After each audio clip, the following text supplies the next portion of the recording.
Ladies and gentlemen, RosterWatch Nation, welcome back to the epic RosterWatch Podcast, brought to you by RosterWatch.com.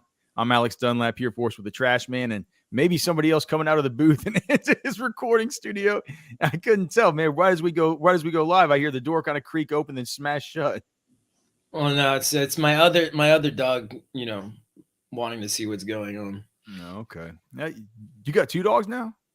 Yeah. No. I mean, I've always had the bigger one. Yeah, it's about time for you to turn in those dogs for a couple little kids, man. Yeah, well, you and my dad both. Me and your dad, what? Had that sentiment. Oh, okay. I would never have as many kids as your dad had in his family growing up. Oh, wow, yeah.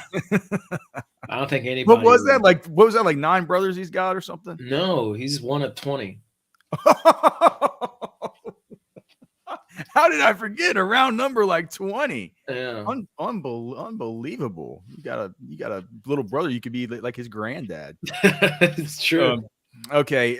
Anyway, so yeah, a big show today. The only podcast that we'll have this week is I'll be getting out of town with my own 2 little kids for a quick trip on Wednesday and Thursday. So we won't be here with you for that, but action-packed show here today as we'll go over some of what's happening with legal tampering.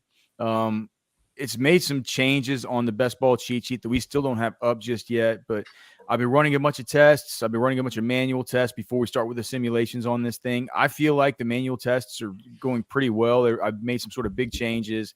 I've identified some areas and some tiers in these early best ball drafts where positionally it feels like it makes sense to go one way or the other, sort of based on drop-offs and things like that. But I'm interested to hear what Trashman says about that. We'll also talk about one player in particular. I'm kind of shocked where you put him on this sheet. Well, it's not always where I put him. And remember, Trashman, I got to explain this to you every year. I know. Tradition unlike any other. The cheat sheet's not rankings. The cheat sheet is leverage versus ADP. But I'll be interested to see who it is that you're talking about. So we'll go over that. We'll also you can probably guess. We talk about him like every week, I feel like. Okay. Well, we'll also talk about Jahmyr Gibbs, the running back prospect out of Alabama. Trashman did his formal evaluation on him earlier this week. That's up on the site for our pro members. I like with most of these scouting reports that Trashman does, or that I do, we both sort of contribute and give our ideas on those. So I have some thoughts about Gibbs as well.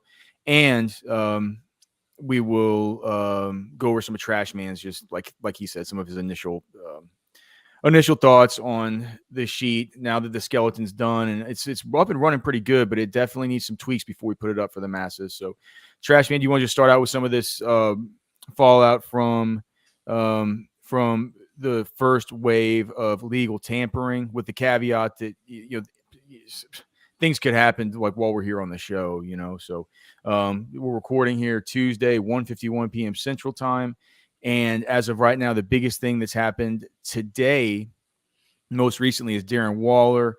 He goes from the Raiders to the New York Giants, and the Giants send back the 100th overall pick in the 2023 draft. So Darren Waller to the Giants for a 3rd round pick, a good pick.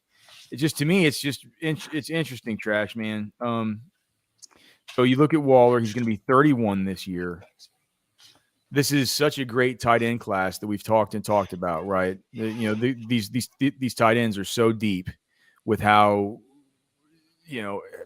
however you break them down, no matter who you have at the very top, no matter what flavor of tight ends you like, there's one that is going to fit what it is that you're looking for in this class. What do you think? But then Darren Waller's Darren Waller.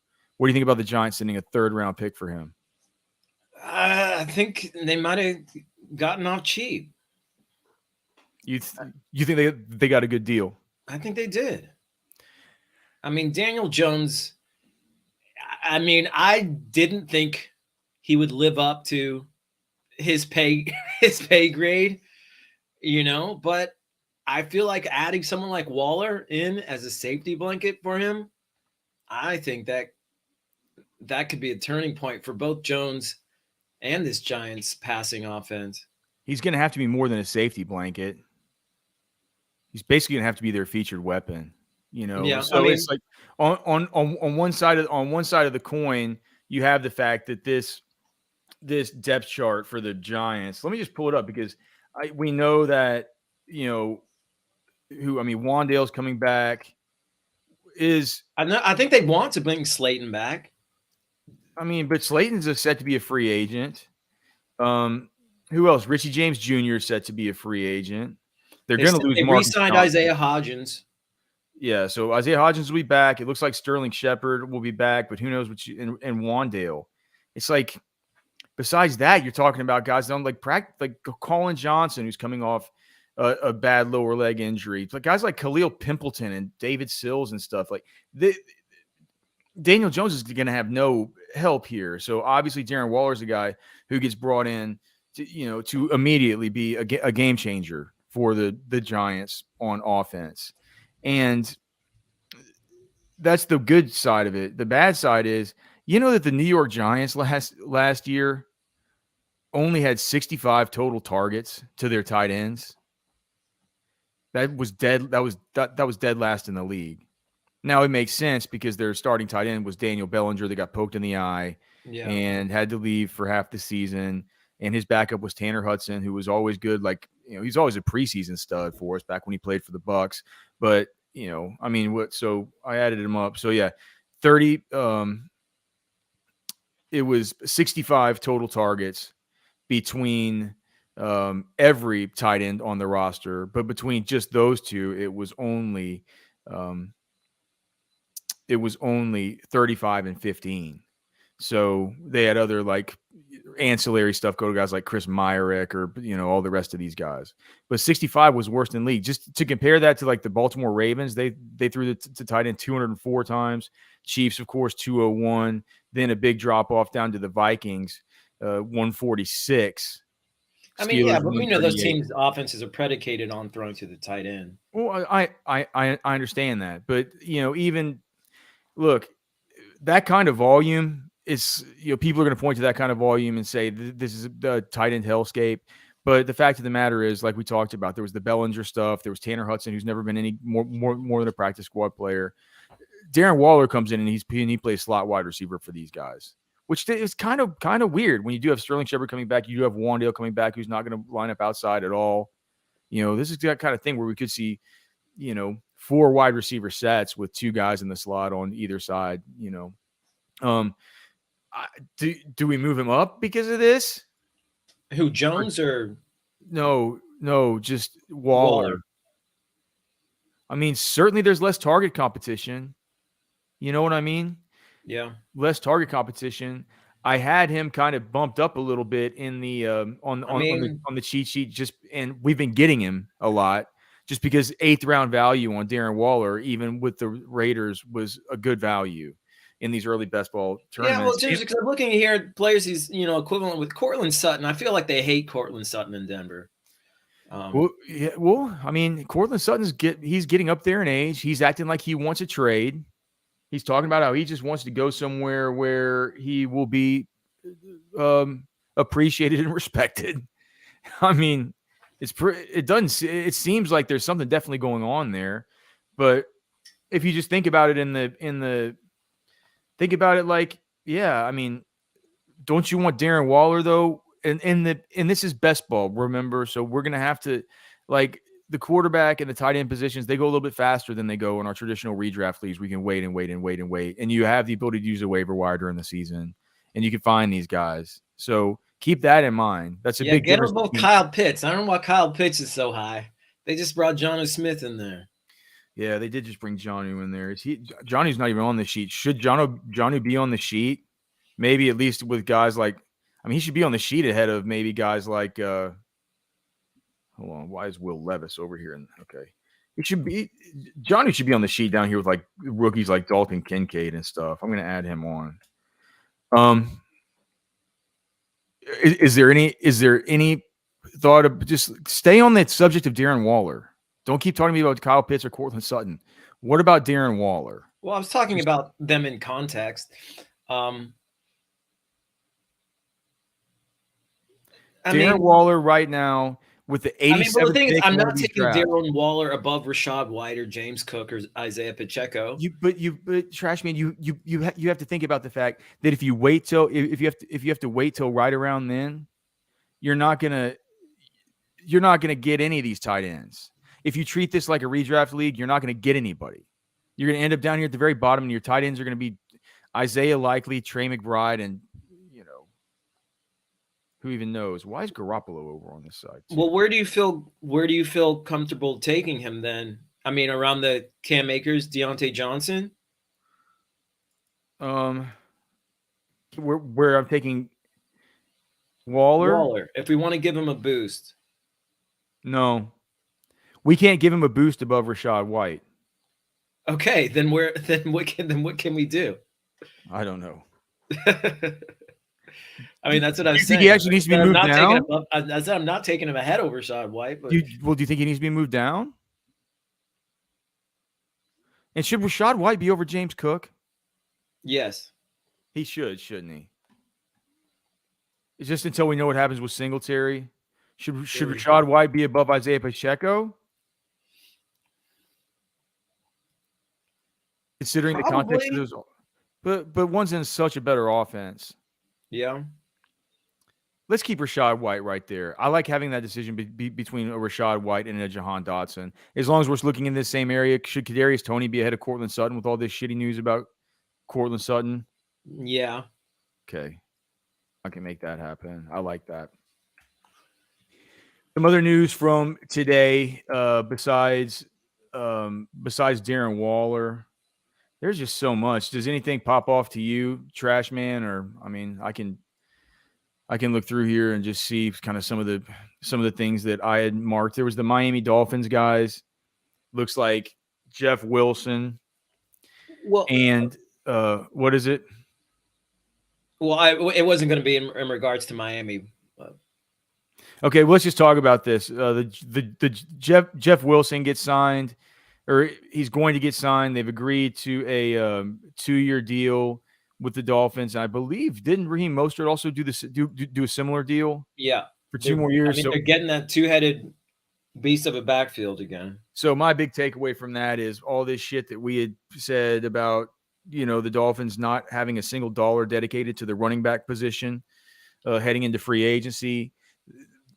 That to me was signal that maybe they weren't too sure about either of these two guys. They're just going to want to stick with them. There's also the rumors that the Miami has been closely eyeing what happens with this Dalvin Cook situation.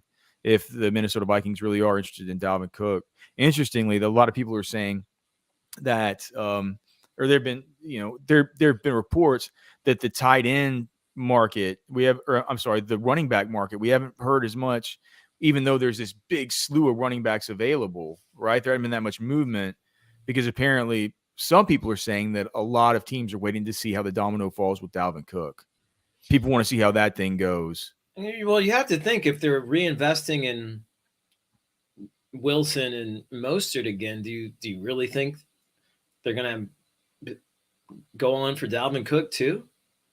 Man, you feel like they kind of have to be out of the running there, no? No, I think you just kind of need to kind of be out of your head. And Mike McDaniel's certainly out of his head. He's out of his mind. He doesn't give a fuck, dude. He really doesn't. He's just like, Dalvin? Oh yeah, Dalvin. Yeah, Dalvin. That guy told Cody Carpentier that he looked cheap and he thinks he'll sign him to a wide receiver contract. Cody's like, how are you gonna handle that third wide receiver position? Behind Tyreek Hill and Jalen Waddle, and he goes, I don't know. Can you catch? And Cody's like, yeah, man, I'm here for it. And he goes, you look cheap. I think we'll sign you.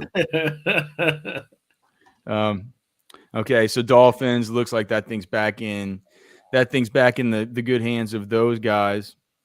Noah Brown, your boy Noah Brown going to the Texans. Any thoughts on that? Not really. I mean, it seems like the Texans are just It doesn't matter. aiming for mediocrity. Welcome to the in Houston that Texans. offense. Trashman, I can't wait. Have we talked about it on here about how the Titans have said that they're going to wear the old Oiler uniforms versus the Texans this year? Oh no! I think they're going to wear those. I think they're going to wear those into Houston and just. I mean, that's going to mind fuck a lot of people. I think. Yeah, a lot of people will be rooting for the Titans. I will be. They're going to be like they're going to see like the old Love You Blue Oilers stuff and like something Primal's just going to kick it inside of them to root for them. They're going to be wait. I certainly will. The Aaron Rodgers wish list. Have you seen this, right? Yes. He provided the Jets with a wish list of free agents, and of course it includes Randall Cobb. He knows Elijah Moore's on the team, right? Yeah, and like, Garrett Wilson. And I don't get it. And he knows that they just spent money for what two tight ends in free agency last year, Conklin and Uzoma. They just brought in what's his name from Ohio State, Ruckert, and he wants, but no, Mercedes Lewis is on his wish list. He wants to crank start the old Mercedes, and then Odell Beckham. So your thoughts on the wish list for the New York Jets version of Aaron Rodgers, and is it? I mean, now I guess it's time to have the discussion about Garrett Wilson. We've talked about how much he could feasibly move up in the rankings. Whether or not the Aaron Rodgers signing was already sort of baked in, people had already thought that was happening. It felt like it was, given his ADP right at the kind of end, like the 210 ADP right now. But he still has some room for growth a little bit. If you just consider, do you like him? You basically just have to decide if you like him more than Jalen Waddle. I don't think we can move him in front of Amon-Ra St. Brown. I can't move him in front of Jalen Waddle. So he's as high as he can be taken right now. Especially if Green Bay does bring in someone like an Allen Lazard or Odell Beckham. Yeah. What about because one guy that I did move up with all this news whenever he's going so crazy about this was Elijah Moore. That's one guy that I thought maybe needed a bump, but then I see all these demands that Rodgers is making, and if I don't think that they're. I mean, what they're going to they're going to bring in if they bring in Randall Cobb and Allen Lazard and all this stuff. I'm not that worried.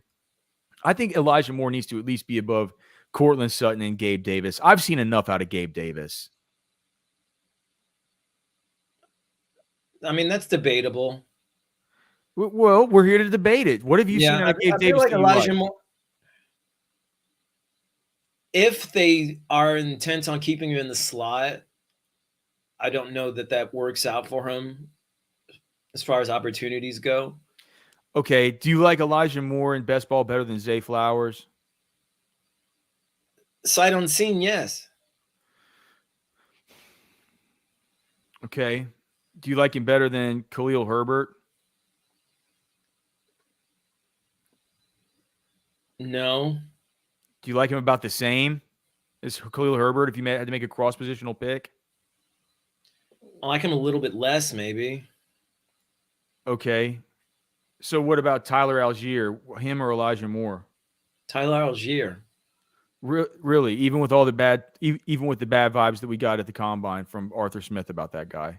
I mean, as is, he's still the lead back in Atlanta.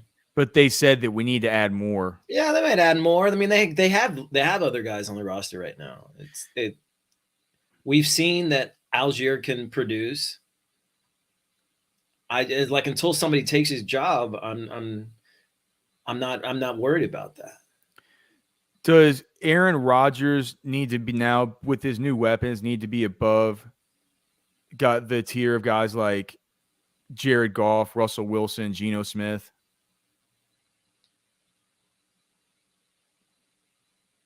I'd put him right there with Geno Smith. Would you put him? Do you have Geno atop Goff, Russell Wilson? Yes. Okay. I think Rodgers should go above Geno. That makes sense. What about Kyler? Does Kyler belong in that? Kyler's ADP is after those guys. Should it be? I mean, I'd have him above Wilson right now. Yeah. What about Goff and Geno? I mean, Goff has all those weapons. And Geno's coming off that career season.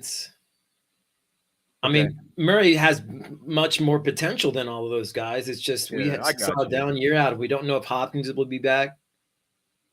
I got you. I'm also moving Josh Downs up over Zay Jones just while I'm down here.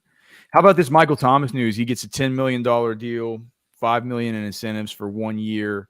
It's an incentive-laden deal. Pull up the dynasty show. Like, how old is Michael Thomas now? Is he going to be 31? I think he's 30. Yeah, he thinks he's going to be 31. No, he's going to be 30. You're right. Any thoughts on Michael Thomas? He's hardly played since the year 2019.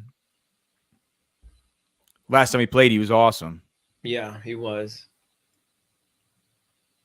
I mean, we have to like him. Where is he right now? He's he's below Zay Jones, Josh Downs, Donovan. He's below Tyler Boyd. Yeah. So should he be up above? Michael Thomas should probably be up here, maybe in this Elijah Moore, Jacoby Myers. I'd have him. Yeah. I mean, I'd probably have him right there behind Tony. Okay. I can try that. That's going to end up with massive exposure to Michael Thomas, but I think I don't need to have him that high, Trash Man, but I'm going to put him there just as a reminder. I think we can still get him if we put him right here next to Jacoby Myers. Well, what do you think about Jacoby Myers? I guess I won my bet with John Daigle. John Daigle was saying he was going to get he put the over-under at $17 million per year for Jacoby Myers. I saw it's a 3-year, $33 million, so $11 million per year, only $23 million guaranteed. He is the absolute just the picture of a slightly better than replacement level type guy. Yeah. Good, slow and steady, fine. But that's what Josh McDaniels wanted. Maybe with Jimmy G, he could be better than he was with a Mac Jones and all the rest. I don't know. I think Jimmy G and Mac Jones are probably pretty commensurate. Does this hurt Darren Waller? Jimmy G does this hurt Devontae Adams, Jimmy G or Jacoby, or do you just see losing Waller? Yeah, I mean, I see it hurting him. Hurts Devontae? A little bit. Which one? Jimmy G hurts him or Jacoby Myers? Jimmy G. Myers doesn't at all? I mean, it might have some residual effect, but I think the main artifact of Jimmy Garoppolo coming to the Raiders is that, he won't get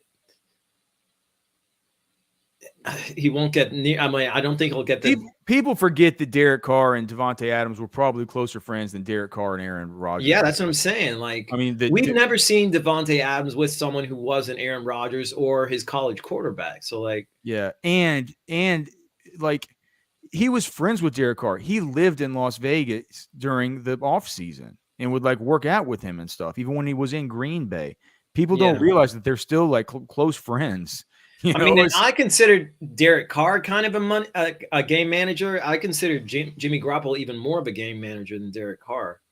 But it feels like after Devontae Adams, I mean, are you gonna put AJ Brown ahead of him or CeeDee Lamb? Yeah, you are for sure. Devontae Adams is if you look at his distribution of monster games over the last 3 years, he I hate to say it, but he blows those guys out of the water. I know his situation's changing. I'm not sure that we can take that aggressive an approach right now whenever it does break ADP.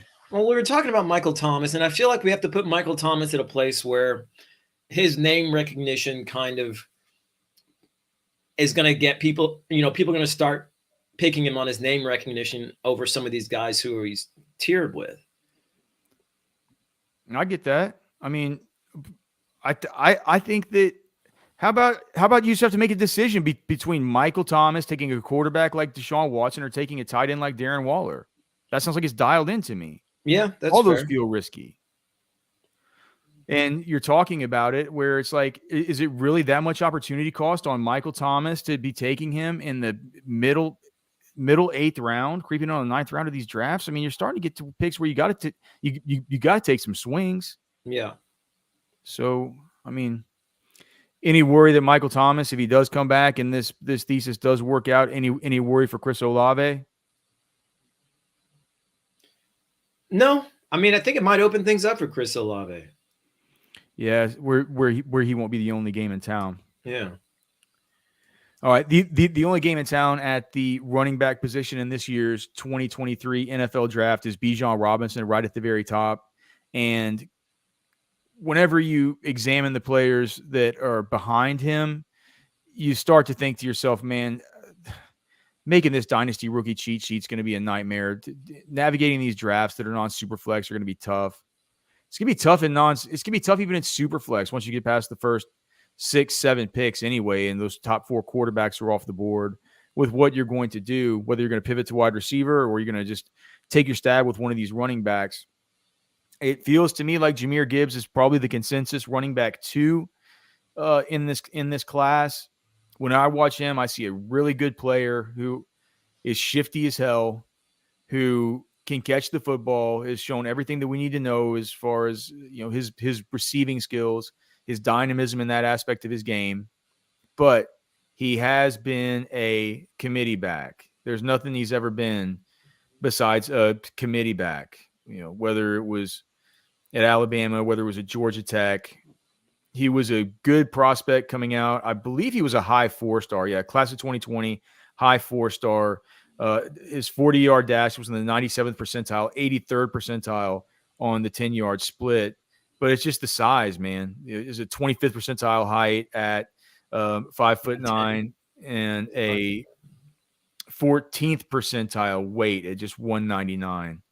He's not like Devon Achane, though, who Achane, when I look at him, I see like a small man. I see like a man who's small. You know what I'm saying? Yeah. He's a little dude. You look at his arms, they're like 28 inches and something. You look at his hands, they're like 8. What is it? I probably have it right here. Achane. So Devon Achane from Texas A&M. So, yeah, he's 5'8.5", 188, 29-inch arms, 8.5-inch hands. He runs the 4.32. At least with Gibbs, he's got, he's smaller in stature, but he's just under 200. He's got big hands. He's got larger arms. He doesn't look like a small little man. He's well built. Yeah, that's a good way to put it. He's a well built dude. He looks proportional to what you would expect most major athletes to look like. Longer arms, bigger hands for the size of his body and stuff like that. I just worry, man. I mean, is our RB2 in Dynasty really going to be a 199-pounder, a sub 200-pound guy? I mean, well, the thing with weight is that you can put more on. Yeah, but you don't stay 4.36. You don't stay right. I mean, I don't know, man. He maybe gives up a couple hundredths of a second to add. What Austin Eckler, who I'd made a comparison to, I think is 205. Yeah, Austin Eckler. Yeah, I mean, he's always been hovering right around the 200. I don't know what he was on the roster for the what he is on the roster for the Chargers. I could probably find it. I think he was 205. Let me see. So Austin Eckler, Los Angeles Chargers. No, he's 200. 200. Is what he's listed at. So, I mean, yeah, he could be Eckler-like. If you get an Eckler out of it, that's great. My comps were, I said he's got some James Cook in him. I saw the comp over at Player Profiler, which I really liked, was CJ Spiller. That's also one of the comps over on Mock Draftable. I think that if you get a James Cook, CJ Spiller, Austin Eckler time to play, Steve Slayton was another comp that I've seen. If you get some kind of Frankenstein mix of those guys, that's a good player. That's certainly somebody who, you'd be willing to take on and add to your football team on day 2, even if he's going to be a committee back What is your breakdowns to his skills, his traits, just your evaluation of him when you do the actual scouting report? Well, what I really like about him, he's got elite contact balance because of the way he is built. Him being a smaller guy, it's still kind of hard to bring him down. Kind of reminded me of, when Kareem Hunt was coming into the league a few years ago, kind of one of those guys that kind of careens off of contact, is harder to bring down. But I mean, he's quite a bit smaller than Kareem. I thought Kareem Hunt was smaller, but he's actually not. So he's got really good contact balance. He gets to the top speed quickly, so that 4.36 speed comes into play because he accelerates really quickly. He's explosive. 83rd percentile 10-yard split. So yeah, he's good. Explosive, sudden in and out of his cuts. He's, like we said, a top tier pass catcher who ran a comprehensive, route tree in college. He's got really good on-field vision, and that kind of lends credence to, his kick returning. He's a really good, so that's another asset, another reason to get him on the field. And he's very decisive with the holes that he hits and the decisions that he makes on the field. Yeah, and he's not one of these guys. He's not one of these guys that dances around behind the line of scrimmage, even in the outside zone stuff. On those stretch plays, whenever he plants his foot, he gets upfield, like Trashman says. He's not a violent runner, but he's a runner that brings a lot of acceleration. A lot of acceleration, smooth acceleration, really quick, really shifty. You don't see a lot of dancing with him. Yeah. What the economy of motion, he's not just that fast. He doesn't waste a lot of steps, like cut on a dime kind of guy. So people talk about him coming in, having an Alvin Kamara type of role. I think that talking about an Eckler kind of role, all that stuff is very exciting. My big question to you for Jahmyr Gibbs, Trashman, is it going to be hard for you to knock him off the mantle of RB2 in this class? Is that something that you foresee happening? Why not? I mean, knock him off the mantle of RB2. I think he can be an RB1 depending on the situation he's in. No, I mean, no. Bijan Robinson is the RB1 in this class. Oh, okay. What I'm saying is you've had some exposure to these guys like Roshan Johnson, to the guys, the guys, the Senior Bowl, Eric Gray. There's Kendre Miller from TCU that people just keep forgetting about. The more and more I dig into this, the more and more it seems like that was just a mild MCL sprain that he had. He's 5'11", 215 pounds. He's a genuine problem to deal with. He's an early declare. I mean, there's some other guys, Zach Charbonnet from UCLA. Like, there's some of these other guys that people talk about as possibly being the RB2. So what I'm saying is, you obviously can't see the future. You've not done your formal evaluations on these players. But do you feel like even at 199 pounds, is he a player who you can envision going through this process and saying, damn it, he's sub 200 pounds, but at the end of the process, he's going to be my, he could possibly be my RB2. Do you have a problem with having your RB2 in Dynasty? He looks like what the prototypical running back in the NFL will look like in 5 years, in my opinion. But what about this year? And this year, I think so. I mean, I don't think there is a running back outside of Bijan Robinson. I don't think Bijan Robinson has some of the skills that there's some of the skills that Gibbs has. I feel like Gibbs is the most maybe versatile back in the draft.